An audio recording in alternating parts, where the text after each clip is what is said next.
Anne-Marie Brenois.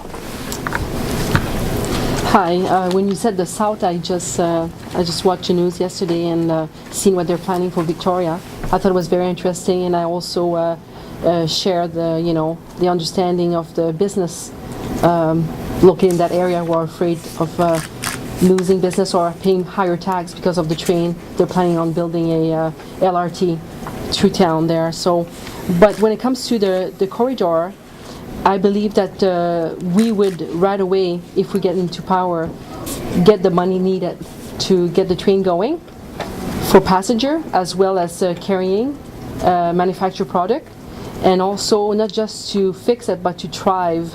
So that's what we want. We believe in that, and the Green Party has a platform for that. We're very interested in the train, so to work efficiently. Thank you. Thank you. Brian Fillmore, please. 1 minute. Sure.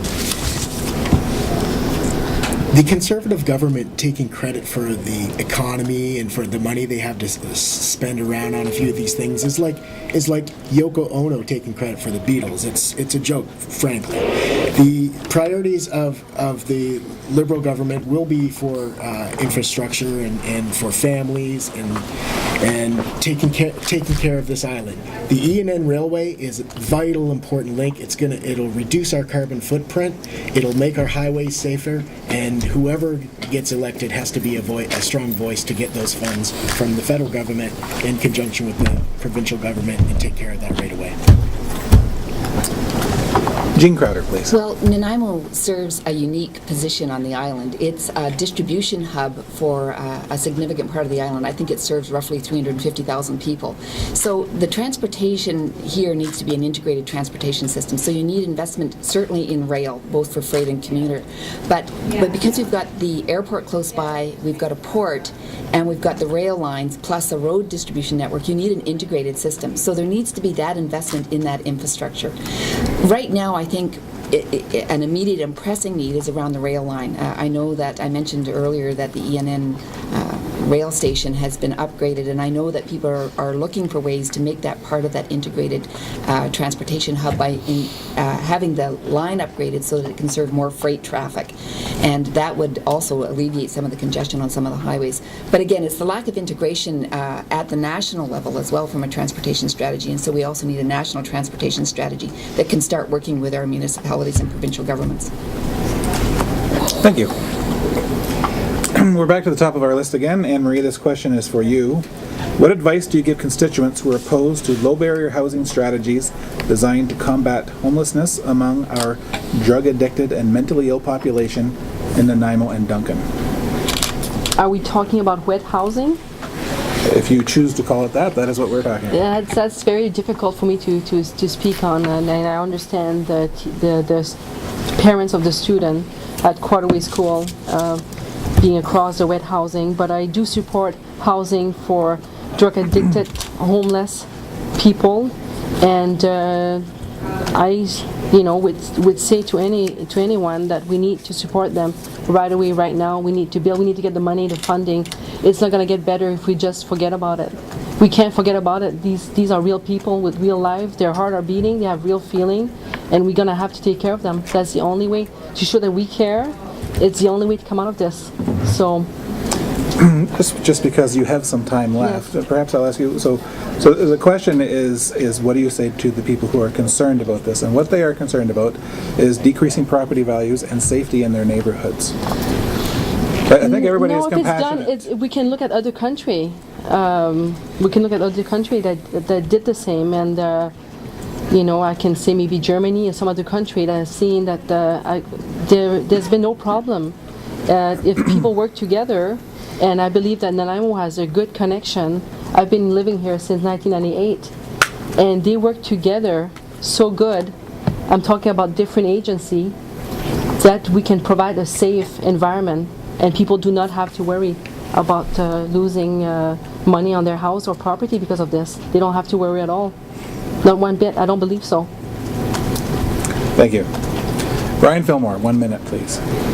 I say they have a right to be concerned. It's not that people don't think we should help those of us that are homeless and addicts and stuff, but the community didn't feel they were consulted with properly before this whole process began, and it's not right. And there's no reason why all of these houses have to be low barrier houses.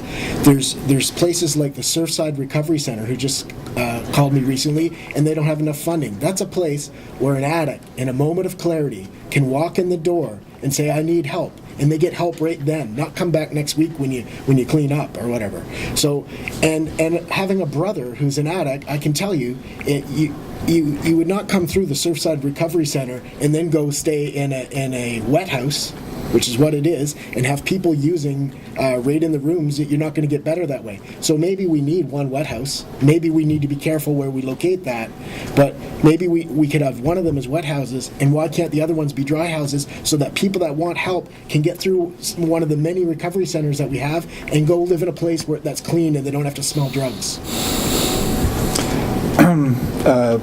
Just to clarify, then, you would be saying, if asked by a constituent about a plan like this, you said that we need to be careful where we put them. That's right. So your contention is that we have not been careful in our site selection to this point? Well, I don't know if you've been at many of the meetings, but I can tell you the constituents in that area don't feel that the city has been forthright and open with them and honest. What do you think? I agree with them. Gene Crowder. So this points to the ongoing challenges with the lack of funding for national affordable housing, and that affordable housing strategy points to a range of housing that has to be available. This particular project is within the municipality. The municipality needs to work with its citizens, and I understand, and I've encouraged the citizens to contact their municipal council around the zoning on this. So nationally, the federal government role is around providing funding to the provinces and the municipalities for affordable housing, as well as there can be a role for the federal government around drug and alcohol treatment and appropriate community policing. And those are all elements that need to be part of any kind of neighborhood livability. Just to follow up, the question wasn't what does the federal government do, or your party. So what advice do you give to people who are concerned about this plan?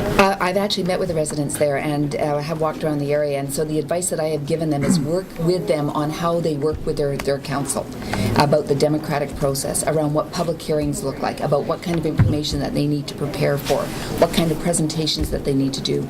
And I've worked quite closely with them in terms of helping them develop that process. Thank you. John Corey. Well, as a municipal councillor, these are issues that have been brought before me and the work that I do on council. And at the end of the day, you have to have the political will to make a decision on issues like this. And to be sure, there is going to be a level of opposition. There's always going to be a level of opposition. But for the greater good and for public interest, you need to make a political decision at some point. And through the process of hearings, the public processes that are put in place by municipal governments, the best information comes forward. The discussion is had. The debates are present, and governments need to move forward, and local governments need to make these decisions and live by those decisions. I find that through that process, the best decisions are often made, and everyone's lives move on. Thank you. Our next question will start with you, Brian Fillmore. How do we identify and reverse the trend of unemployment rates in Nanaimo that have reached double digits for the past 2 reporting periods? Yeah, I keep hearing about how our economy is so strong, and I'm not seeing it in this riding, and that's one of the reasons why I'm so proud to represent the Liberal Party of Canada. They have a strong platform that really has a great place to stand as far as taking care of this. Number one is they are talking about champion sectors of the economy where they want to invest tax dollars and give incentives to, and those are in the areas of the green economy, and health and biosciences and knowledge-based industry. These are the industries that are going to create the jobs of the future. Burying our heads in the sand like an ostrich and pretending that the world's not changing isn't working for us, and we have to get on board and change. And that's why with the Liberal permanent green renovation tax credit of $13,500, that's money that people can count on, and that will go into upgrading our homes, more insulation, solar panels, things like that, and it will spur on a lot of young entrepreneurs to be able to start their own business because they know the funds are there for the homeowner to be able to provide that service for them. So there's a lot of great ideas put forward by the Liberals, and I'm proud to support them. Thank you. Gene Crowder. A couple of things. In the short term, what you need to do is make sure that social safety net is in place. I understand that the latest numbers are 16%, and so you need to make employment insurance is available, and in our region, there needs to be some changes for how employment insurance is calculated. Then in the longer term, what you need to do is work with the small and medium-sized businesses that make up the bulk of Nanaimo. Most businesses here hire less than 20 people. So you need to make sure you've got a small business plan in place that supports the retention of the small businesses that are here, but also attracts new small business.